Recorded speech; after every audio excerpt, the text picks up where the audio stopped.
All right, so this is episode 34 of Oluswole, the podcast on a budget. I'm excited to welcome our guest. He is a CS whiz, a filmmaker, and a fashion king. Brandon, what's good? What's good, man? Thanks for having me on the show. Yeah, no worries, man. Happy to have you on. It's a bit of context. We both go to Penn. We met like in person for the first time at the beginning of this year. Yeah. But we were in the same like fantasy basketball league freshman year. Like I think we knew of each other freshman year. Yeah, for sure. Yeah. Yeah. I remember, I took an L in that league. Big W this year, though. For sure. Yeah, we played against each other, right? Yeah, we did. Yeah. I'm sorry to give you that L, but hey, it's all right. It's all right. Finished third. Not as quite as good as you though, because you won the entire league. So I guess you're different, man. You're different. I mean, what can I say, man? Yeah. But yeah, I'm a huge basketball fan as well. So, also, obviously my team is pretty good when it comes to drafts. I don't make a lot of trades, but I draft really well because I'm a huge NBA fan. Yeah. No, you're a big hoop head for sure. Yeah. But yeah, that matchup between you and our friend Will for the final. Oh yeah, that was tough. Like that was nice. No, it was tough because I forgot to put in like my subs a few times. Ooh. Yeah, and he put in his subs every time, so I could have beat him by like a few hundred points, but I made it close at the end. Yeah. By accident. Yeah. Yeah, he still won. Still got the dub. So yeah. I'll take it. Yeah, for real. Uh-huh. And you're also into video games. I remember we were in the Poconos with some friends, with hella people, and you're giving everybody that work on the sticks. Yeah. Whether it was Super Smash Bros. Or like, what was that game we were playing? The fighter game? Oh, Street Fighter 5 and also King of Fighters, I believe. Yeah. Tell me how you got into like video games and how you became so elite. Yeah. So I've actually been playing video games for a long time. My cousin, he's really into video games. So he got me onto video games when I was about like 5 or 6. Like I remember I used to play the Wii, the DS. I had everything. Yes, and I started on the N64. I used to play like I think it was James Bond game. It was like a first-person shooter game. I forget the name of that game, but that was sick. And then I started with Smash as well on the I think N64. I played a lot on the Wii as well. Yeah, I was just really into video games. I was obsessed as a kid. That's what I put most of my free time in. Like after school, I would just go on my DS. I'd bring that everywhere. I'd bring it to school as well. My favorite game back then was Zelda: Ocarina of Time. I don't know if you heard that one. I've heard of it. I didn't play Zelda, but I've heard of it. Oh, okay, yeah. I love that game. I was really into Mario. And then I started getting really into fighting games around like middle school because my cousin, he's really into fighting games. He actually has like an arcade stick and he brings it around a lot. He actually like practices for tournaments and he would go to like local tournaments. So I would go to like those tournaments with him. I wouldn't compete, but like I would play like with some of the players, like I don't know, like after a competition or whatever, get smacked every time. Honestly, I wasn't able to beat my cousin in Super Smash Bros. For like I think like 3 years. Like he would not go easy on me. Man. Yeah, so I was able to get like pretty decent at the game just by getting smacked over and over again. Yeah. And you were telling me that because I never played a Nintendo Switch before this semester. Yeah. I forget Super Smash Bros. I never even touched the console. And I was asking you like, bro, how do I get better? And you're like, the way I learned is just like getting thrashed time and time and over and over again. That's how I got better. So. Yeah, exactly. That's how you get better in everything, honestly. Like I remember I went to EVO. It's like the world's biggest fighting game tournament. They host it, I think, every year in Las Vegas. I went there 6th grade with my cousin, and I played against some of the world's best in Smash Bros. And I got obliterated. It was actually embarrassing, but I learned a lot of like cool techniques from them. That's cool. Yeah, iron sharpening iron. Yeah, exactly. Yeah, you took that here and like you've been giving everybody that work. Nah, I'm not that good. Nah, you're nice with it. Do you think there's anyone that is on your skill level that you've played against? Here? Yeah. I'm trying to think. There was one guy, your teammate actually in that tournament we were at. Oh, him? Okay, yeah. The Palutena. Huh? The dude that played Palutena? The tall dude? Yeah. I forgot his name, but yeah, he's pretty good. Yeah, he's nice. Yeah, he was carrying us. Yeah, I think he might be better than me. I haven't played him one-on-one, but yeah, he smacked me a couple times. We need to see that showdown, man. Yeah, for sure. I know there's like a Pan Smash Club as well, so I'm sure a lot of kids on that club are better than me. Oh yeah, for sure. There's gonna be a lot of really good kids there. Yeah. And you said you played Mario games on the DS. Like, I'm a big Mario guy when it comes to like DS and Wii games. Yeah. Like like Mario Kart Wii, I was nice on Mario Kart Wii. I was tough on that. Yeah. You Super Mario Bros as well. The DS and the Wii. Yeah. What were some of your favorite Mario classics? Mario Galaxy. That game was so good. And also Mario 64. Ooh, that was my favorite one. Actually, it's either that or Odyssey. Have you played that one? I haven't played Odyssey, no. Oh, yeah, that's the newest one. So good, though. I actually have it, so if you ever want to play, just let me know. On the DS? On my Switch. On the Switch? Oh, okay, okay. Oh, that's cool. Yeah, it's really good. Yeah, that's fire. Yeah, I think I played like 64 probably like 3 or 4 times. Oh, really? Yeah. Did you play on the N64 or the DS? The N64. Oh, okay. And then I downloaded it as like a simulator on my PC, I think. Okay. Yeah, so I played it a few times. It's pretty good. How do simulators work? Because I've heard of Dolphin, which allows you to do that. Yeah. But like, do you just download the app and then how do you upload the game onto your computer? How does like? Yeah, so like you just download like a general simulator that like can host like a certain console game. There's like 64 simulators, like DS simulators, Wii simulators. So you download like a specific one, like an N64 simulator, and then you go on like specific websites that support that simulator, and then download the games from that website onto the simulator. Yeah, you're just like chilling. You have like access to all the games for like the N64 or like the DS or whatever simulator you have. Oh, okay. Yeah. Yeah, because I'd heard of it, but I just didn't know how it works. Because have you heard of SSX3? Nah. What is that? It's basically a snowboarding game.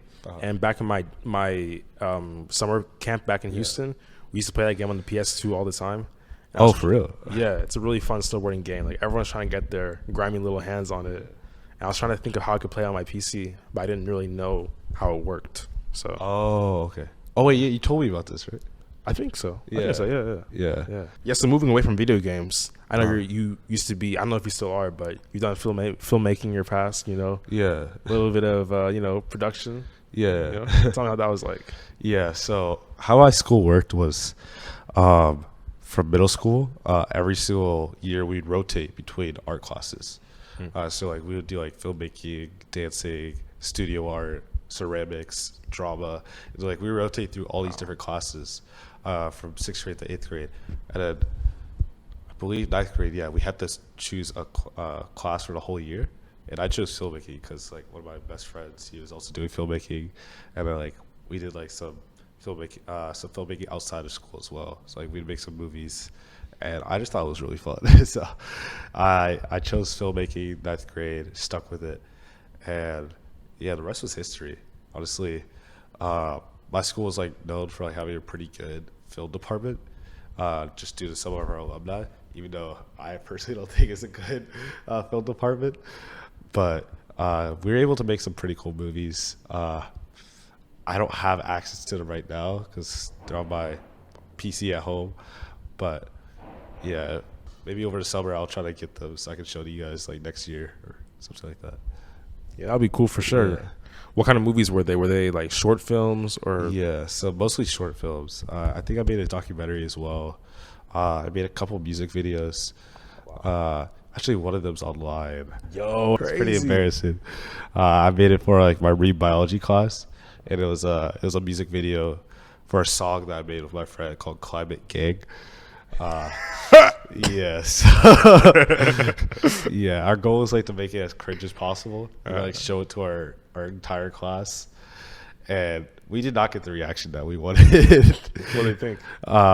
So I was a sophomore at the time, and like it was just my friend. He was also a sophomore, and the rest were juniors. So like we didn't know these people, and yeah, the whole class was silent. Wow. Like we thought like some people would laugh. We started laughing at the beginning, and then we realized, oh, we're the only people laughing. So then we were just silent for the rest of the video.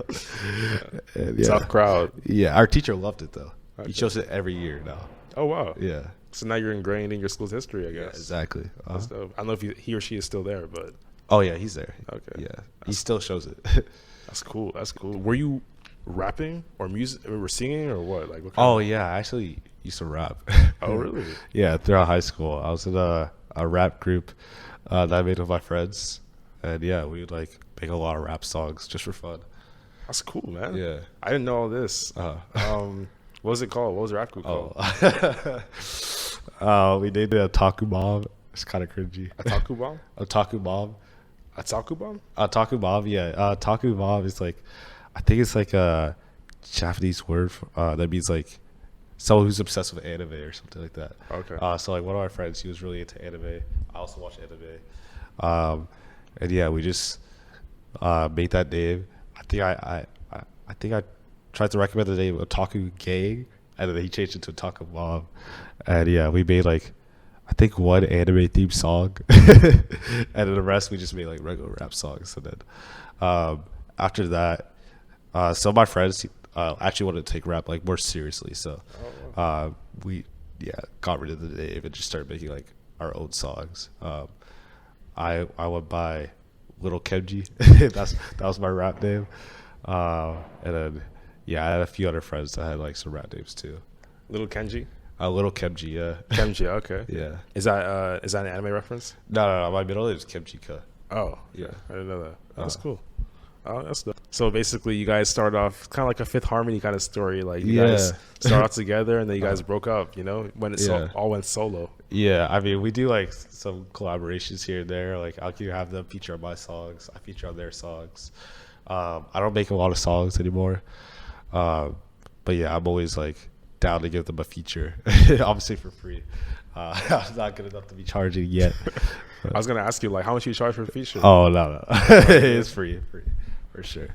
Okay, that's really dope. What were you using to? Because I assume you're probably the one producing your sound as well, right? Or were you getting beats? Were you buying beats? Oh no, actually, one of our friends is a producer, and he makes beats as well. Like, he actually makes really good beats. So I feel really bad whenever I record a song on it because I feel like I ruined the beat a little bit. But yeah, some of his beats are really good. And he produces all the beats. He mixes for us. Wow. He has a studio. Well, it's not really a studio. We recorded in his room. But yeah, he spent a lot of money on like making like getting like good equipment for like recording sessions. So that's cool. I also have another friend whose brother like dropped out of college, and he's just making beats now. So wow, he has a full-on studio, and yeah, we record there sometimes as well. That's cool.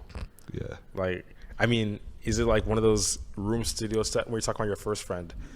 Is it one of those room studio setups where you have him sitting at the laptop and then it's like the standalone mic? Yeah, like that's exactly what it is. Okay, yeah. I see. The other friend, he has like a guest house in one of his rooms. He just made it into an entire studio. Like, oh wow, it's all soundproof. It's like blackout, like LED lights everywhere. Huge setup, giant microphones. Like, yeah, he's fully committing to this. That's crazy. Yeah. I mean, I've never rapped or made music in the studio. I've done like violin related stuff in the studio. Yeah. But like I never recorded a song properly.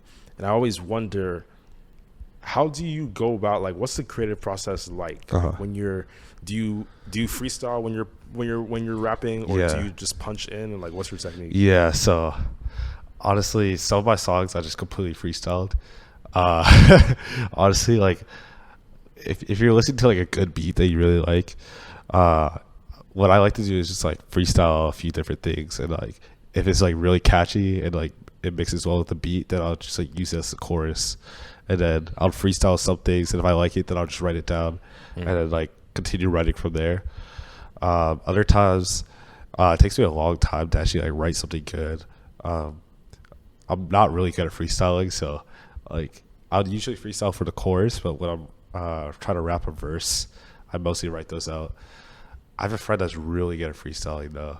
I remember one time we went on a trip. It was like 15 of us, and then my friend, who's also like, he produces the beats, he came along as well, and he brought his laptop, and he just put on like an hour long of like different beats, and he freestyled the entire hour. Wow. It was crazy, man. But yeah, like sometimes like we would take like snippets from like his freestyles and just like turn that into songs. Oh wow. Yeah. He's talented. Yeah.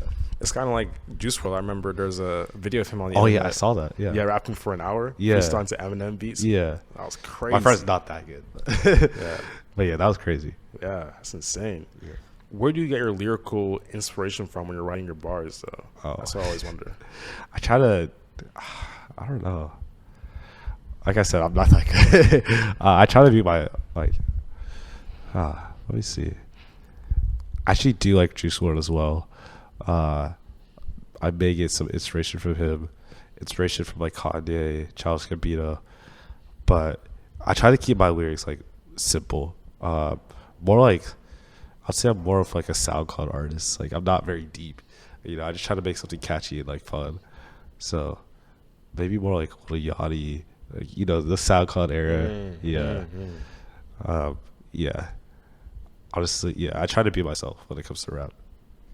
I agree with that because you have a lot of people saying you just sound like every other SoundCloud rapper because you don't talk about deep topics in your music. I'm like, being deeper doesn't necessarily mean being better. Yeah. Like, as long as if you're listening to the song and you're going like, making that stank face. Yeah. And it's a good song regardless of how the lyrics sound. You know? Yeah, this might be a hot take, but like I'm not a big fan of J. Cole. Because, you know, I'd hear some of his songs about him like folding clothes. Come on, man. Like, this man's trying to be too deep sometimes. Like, I'm just like, you know, sometimes I just want to listen to like people like Yeet, you know, just like hear that bell in the background and just get hyped. But yeah, like after No Role Models, I feel like J. Cole fell off because he was trying to be too deep. Like same with like Chance the Rapper. Like some of his new songs, like come on, man, like it's just he's trying to be so deep to the point that it's just not good. That might be a hot take. Maybe Chance might be a hot take, but I like Chance and J. Cole. But I feel like I've heard people say they don't like J. Cole's music. Yeah, so I don't think that's as hot of a take. Yeah, but I don't like Chance's new albums at all. I haven't heard them after yet. Coloring Book. They're so bad. Man, okay, yeah, you're doing yourself a favor. Don't listen to that. Man, violating Chance. Yeah, we actually have Chance the Rapper right there. Oh, damn. It's about to come out. Yeah, man, your new music's trash. Yo, Chance, sorry. No, obviously we just wilding. If you're listening to this on Apple Podcasts, Chance the Rapper is not here. I know we've been talking about this rap thing for a bit, but it's really interesting to me. Do you feel when you were writing your first song, like, did you feel a little bit like embarrassed people find you corny? Oh yeah. So when we first started recording, I was like, yo guys, we gotta keep this a secret. Like, this is just between us. And then my producer leaked the songs. I'm like, yo, what are you doing? But that was bad. But yeah, it got to the point where my producer just couldn't stop leaking the songs. So I was like, okay, every single thing I record, I just gotta just know that it's probably gonna get out. So I just went into recording sessions like with that knowledge, and just like made my lyrics, you know, not bad to the point where I would be like embarrassed if someone found it. And yeah, our whole school found out about us. So there was actually a time where they wanted us to perform. Oh wow. Yeah, it didn't happen. I'd still be down, honestly. But yeah, they'd play like our songs throughout the like school speakers sometimes. Okay. Yeah, and there'll be like a lot of people that wouldn't know of it, but like the people that do, it'll be like really funny, and they'll like give us all these looks, like get hype with us. But yeah, it was embarrassing at first when people found out, especially on my older songs. My older songs are like pretty bad, because like I made that like in 9th or 8th grade, and then yeah, some of our newer songs, like especially with some of my friends that started taking like a bit more serious, I really like their songs actually. That's dope. Yeah. And were you producing on Spotify or SoundCloud or what? SoundCloud. Yeah. Yeah, actually on my first single, I made it as like a joke during the lockdown, I think 12th grade. Yeah, I made like a song as a joke, and I just randomly put it on SoundCloud, and I mentioned it to like one of my friends when we were playing a game together, and then they shared it to everyone. And one of my friends, who has like a bit of like Instagram clout, he put it on his story, and then it just blew up. Like it was, yeah. I was not expecting that, but it was pretty funny.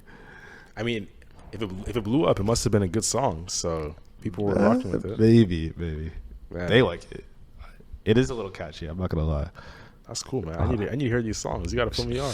Yeah, I'll put you on after these. Yeah, appreciate it. Yeah, man. In alternate life, you could have been a rapper. You know, oh maybe. Touring on the East Coast.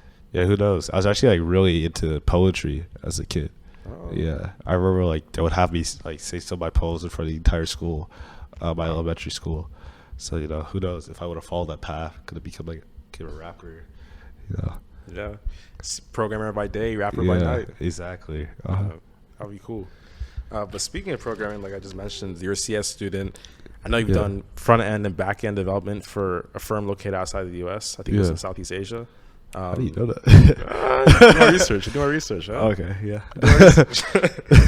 So you're definitely nice with it. You know, you're a Clark Scholar. You know, tell me about how you got into CS. Yeah. So, I was okay. So what happened was I took a biology class over the summer, going into my high school, because I thought if I took biology over the summer going into 9th grade, then I'll just have like an extra like free slot in my schedule where I could just like fool around and like do nothing. And they told me that was the case like before I took the class, and then after when I took the class, I was like, wait, why are you guys making me sign up for a class for this slot? Like, oh, you can't just have a free slot. Wait, what? What do you mean? So, while every single person in my class was taking biology, I had to sign up for another science class. So I chose computer science, and I was a freshman. I think I was the only freshman in a class full of just like all sophomores and juniors. And I was a little intimidated at first, but then once I started doing some of the assignments, I actually like had a really good time. And I had an interest in computer science because one of the alumni from my high school, Evan Spielberg, the creator of Snapchat, I was like, damn, this man makes like if he's able to like be that successful from my school, then like obviously they're teaching something pretty useful here. So I had an interest because of that. And then when I actually took the class, I really liked it. So I just decided, you know, this is probably something I want to pursue. That's dope, yeah. And he went to Stanford after, didn't he? Yeah, he went to Stanford after. And he dropped out to do Snapchat. Yeah. Man. He's probably worth billions now. That's crazy. He's a parent at our school now, yeah. He's a what at your school? Parent as well. He has a kid there? Yeah. Oh, wow, that's cool. That's dope. Wow. Man, y'all are putting out some good products, you know? I guess so, yeah. I plan to be the next one. We'll see. Sir. You will be. You will be. Yeah. Up now, I should say. Now. One thing that was kind of interesting that I picked up on was you were in a class. So my school, like everyone, you were only taking classes with people in your grade, regardless of how good you were, even if they were segregated by or split by ability level. So how was it? How did they? Like, what was the structure of your school that enabled you to take classes with people who are way older? Yeah, so obviously so like in your English classes and your history classes, there are like certain requirements. It's kind of similar to actually Penn. Like there's certain requirements you have to fulfill, and like each year you take like those specific requirements. But when it comes to science, our school is like really big on arts and science.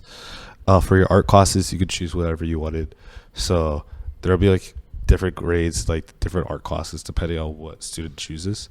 For example, like a student like in 11th grade, after taking like 2 years of dance classes, they could be like, oh, I actually want to take studio art.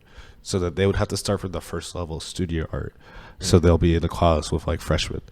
And also our math classes, there's some students that are advanced in math, so they would skip up a grade and like take like, I don't know, like calculus in 9th grade, or there's some people that are like worse at math, so they'll take like geometry in like 10th or 11th.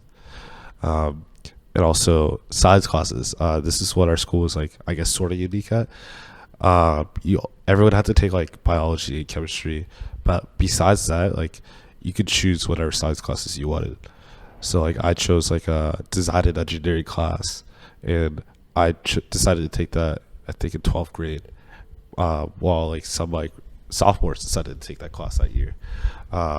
All right, I took like marine biology my sophomore year with like a bunch of juniors because since I took biology like going into ninth grade, I was like a bit behind of my science schedule, so I had the option to like choose different science classes that I wanted to use to fulfill like my requirements. So it's like a bit similar to Penn, where like you have like certain requirements you have to fulfill, but there's like multiple classes that can fulfill that requirement. Yeah. It definitely has like you said, it definitely has a collegiate style vibe to it. Yeah, exactly. Yeah, that's cool. That's one thing that kind of tripped me out coming to Penn, because when I came here, I was like, when I was a freshman, I'm like, I'm the youngest in some of these classes. Yeah, like, that's crazy. Yeah, and we're competing for the same grades. Like, that's cool. Yeah, it's wild. It pushes you. Yeah, for sure. Yeah, for real. I saw that on the Clark Scholar website that you hope to become an entrepreneur in the future. Yeah. You still plan to do that, and what are your goals for that? Yeah, so actually my family has like a history of entrepreneurship. So my grandfather and my grandmother were entrepreneurs, and then my aunt's an entrepreneur, my dad's an entrepreneur. So like just being around that made me want to also become an entrepreneur, because I just really love their lifestyle. My dad's just like, he's like, oh, I'm feeling a bit tired. I'm just like, I'm not going to go to work for like the next 3 days. I'm like, how can you do that? Like, do you not have a boss? He's like, oh, I am the boss. I'm like, oh, yeah. Okay, that makes sense. Like, just being able to like live life and like just enjoy, and not having the stress of, like clocking in from like 9 to 5 or like working under people. Like, I just don't want to work for people like when I'm older. And I'll just love to work for myself. So yeah, I definitely plan on being an entrepreneur sometime in the future. My goal right now is like, short term, work at some of these tech companies that I really like, learn how they lead their company, and then try to take some of that and like put it into my own company.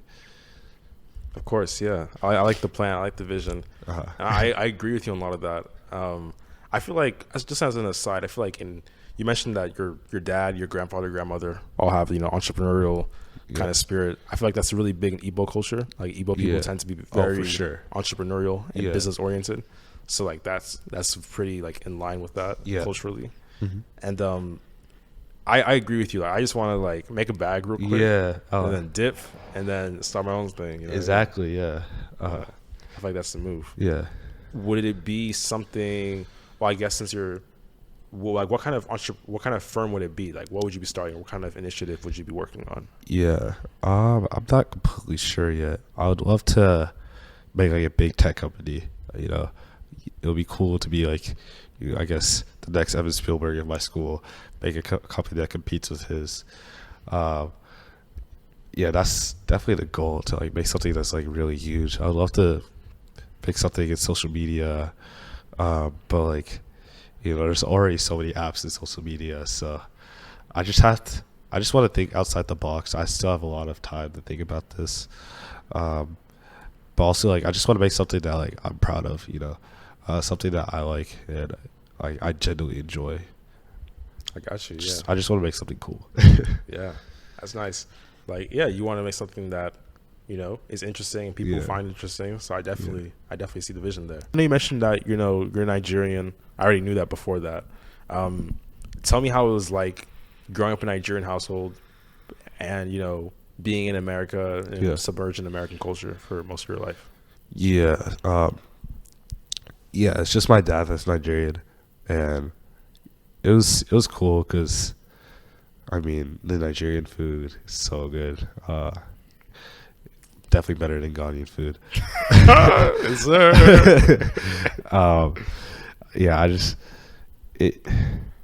I didn't meet too many Nigerians besides my family growing up in Los Angeles. Met a ton here. There's so many here. But yeah, I feel like it wasn't a difficult experience at all.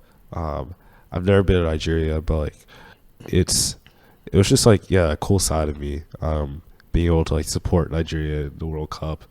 I feel like, listening to Nigerian music, like growing up as well, learning how to like cook some of their meals, eating like okra soup, goosey all the time. Yeah. Like, yeah, it's cool. I wish I had that accent. Honestly, I think the accent's kind of sick. Yeah, I wish I could do a better Nigerian accent, because I can do a few accents, but Nigerian one, you think I'd be able to do that well because I've grown up around it. Yeah, it's kind of like inconsistent. That's why mine's kind of bad. Like, I remember literally like, what is this? That's like that's like the best I can do. Yeah, that's not bad. Yeah, it's not bad. But yeah, just definitely, the food is a big one. Like, when you grow up, because you always take, regardless of where you're living, the food that comes from your culture will be there regardless of where you go. So eating stuff like, egusi, pounded yam, eba, stuff like that. Like, it just, like, that's always home food. That's home base wherever you're at. So I wish I had more Nigerian places around here, though. Oh, for sure. I only know of one. Which one? I think it's like, it's something kitchen.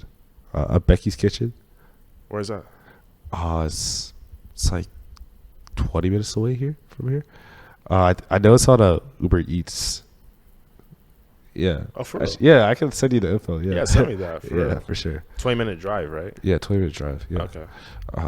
He's in Center City or something like that, or where? Nah, not sure. But yeah, I can send you the information. I remember like when my dad came, like that was one of the first things he wanted to do. He's like, "Oh, we gotta try Philly Nigerian food." Every single place we visit, like he always like tries to find the first like Nigerian restaurant. I remember like we went to New York, and we spent the entire day looking for Nigerian food. It was actually like so annoying. I'm like, do you want it that bad? And we ended up going to like some. It was Ghanaian food. Yeah. And I literally got food poisoning. Oh, for real? Yeah, like I said, Nigerian food, stay up. For real. Yeah. Nah, that's the exact same thing in my family. Like, whenever we travel together, like we're always looking for like a Nigerian food place. Yeah. And we can't find a Nigerian food place. It turns into like a Caribbean food place. Yeah. Which is like the next closest thing. Yeah, so. exactly. Yeah. Yeah. Yeah, it was a Korean food place, but they're Ghanaian. Okay. I was like, yeah, I had the jollof rice. It's not the same, man. It's just not the same. Honestly, Aaron, he's our friend from Ghana, my roommate, episode 7. He gave me Ghanaian jollof. I'm telling you, if you put a blindfold around me, and you gave me that jollof and Nigerian jollof, you wouldn't be able to tell the difference. Oh, that's blasphemy. No, I'm being honest though. I'm being honest. Like, it tasted the same. I'm gonna have to try it for myself. We'll see. It was solid. It was good. Actually, I will say, the best Nigerian food I've had was from Houston. H-Town, yeah. Yeah. We throw it down. There was one restaurant that was so good. It was actually insane. Yeah.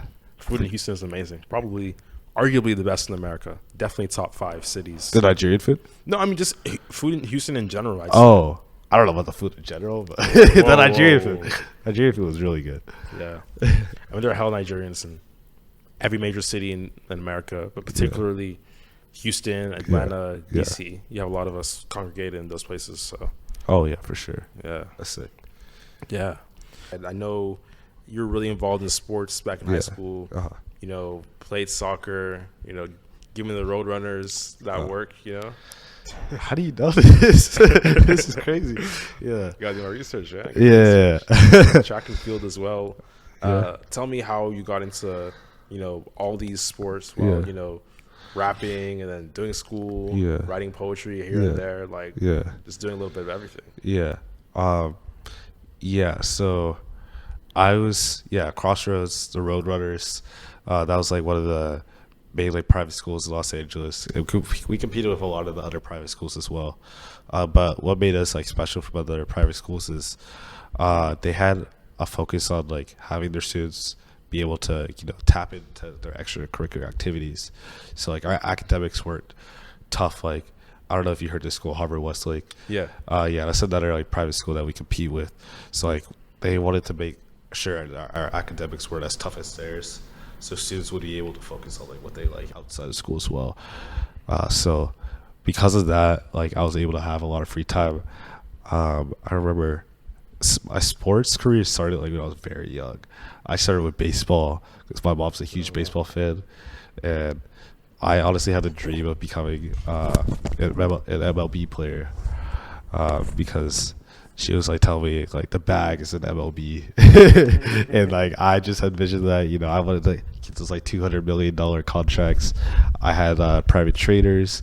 I was involved in a lot of sport teams outside of school, but yeah, it just once I got older, I just realized yes, baseball I'm just not that good at it.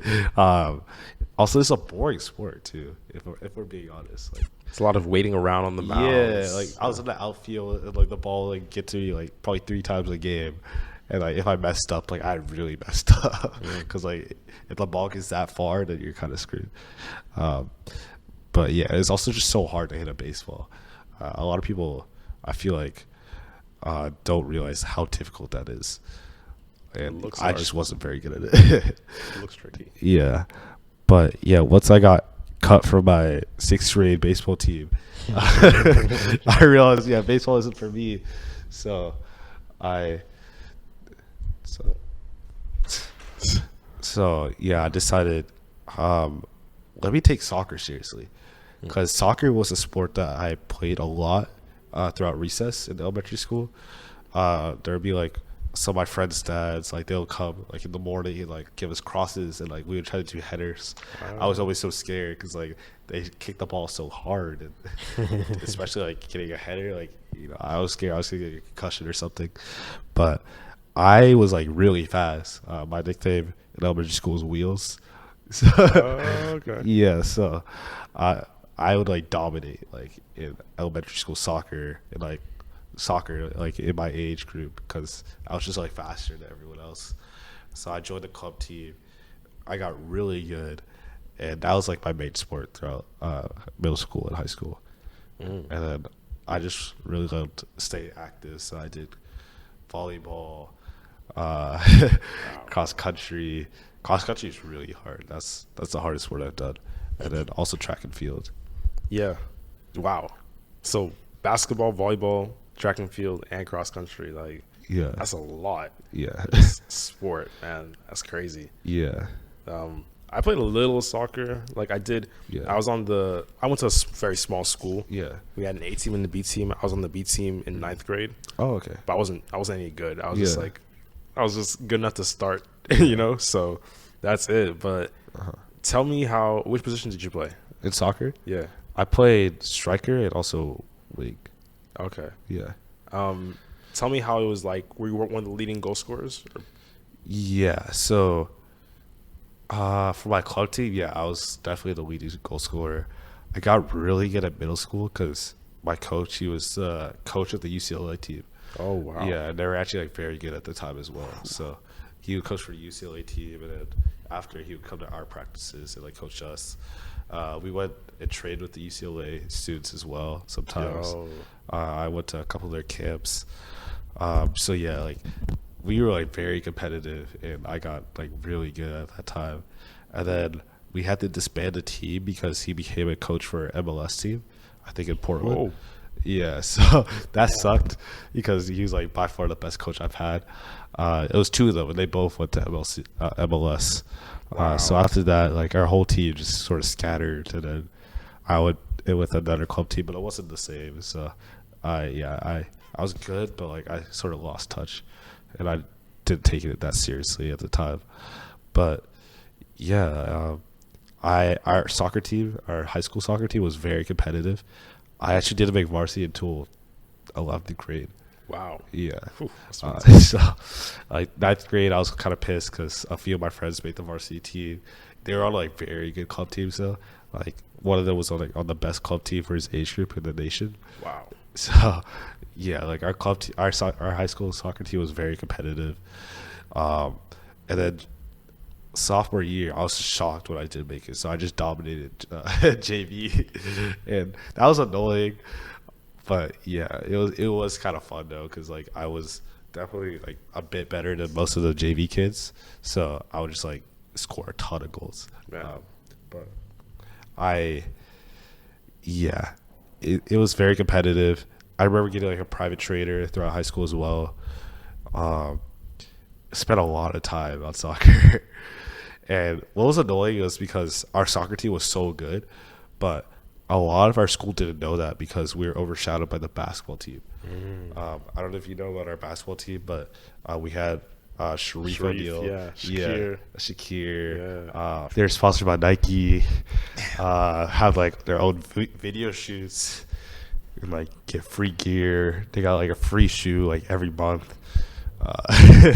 So you got to spend time with like Shaq and the. Wait, you saw Shaq? Oh, I saw Shaq many times. Oh, because he was always courtside, right? Yeah, and like I also saw LeBron too. Like what? I mean, Bronny, he came to our school as well. Bronny went to Crossroads? Yeah, 8th grade. Oh wow! And then he transferred to Sierra Canyon after. Yeah, when he realized our team was like kind of trash, it was annoying too because like they won state, but like they were in like a pretty bad division. So like, winning state. I mean, still winning state is like cool. Like, it's a huge accomplishment, but like their division like wasn't very great. And LeBron and Shaq. What? Yeah. Would you see them together? No. So LeBron, like he came to a lot of the games. I think this is after. Yeah, when Bronny came to our school, Sharif was already graduated. So like the plan was Bronny was gonna play with Shakir, and then also Zion Wade, or I forget his name. I don't know. Zaire. Yeah. He was also like planning to come here for like 12th grade.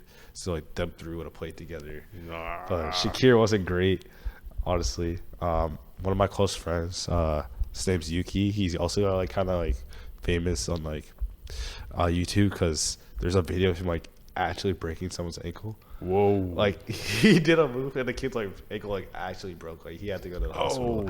So he got kind of famous for that. That's crazy. But yeah, he was telling me that like Shakir isn't that great. Like, so yeah, because of that, LeBron definitely was like, yeah, it's not gonna work, and they went to Sierra Canyon.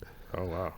But yeah, like I was saying, like the basketball team wasn't that great, especially after they won state and Sharif left. Once Sharif left, the basketball team was like trash. But like they're still getting the sponsorships, still getting like all this like attention from like college recruits, and like the soccer team was like really good. Like we were really good, but we just were overshadowed by them. Yeah, it's tough. But I mean, once you have those NBA kids coming through your school, it just brings so much publicity to the point where it's like a self-feeding machine at that point. Yeah, it was true actually. I remember one time. This happens a lot, but I remember one time when my aunt from Nigeria came over, and we were like at the Grove. It's like this shopping mall in Los Angeles. And we were going to a restaurant to get dinner, and I was wearing my Crossroads track shirt because like I just came from practice. And there's literally 2 different occasions where people went up to me and were like, "You go to Crossroads?" I'm like, "Yeah." Yo, that's the school Sharif goes to, right? I'm like, "Yeah." Yeah. I'll be honest. I only heard of First time I heard of Crossroads, it was when I saw Sharif highlights on that's Balls fair. Life or something like that. That's fair. Yeah, that's how I knew. Well, now this is the part of the podcast we call the Oluswole Bowl, where we ask you some off the cuff questions. Okay. So the first question is: would you rather only eat food starting with the letter B or the letter M for the rest of your life? Only eat food starting with the letter B or M? Yeah. Okay. Let me see. I mean, you got. What, butter, bacon, biscuits, M? Who's that start with M? Yeah. Mayonnaise. Mayonnaise? I hate mayonnaise.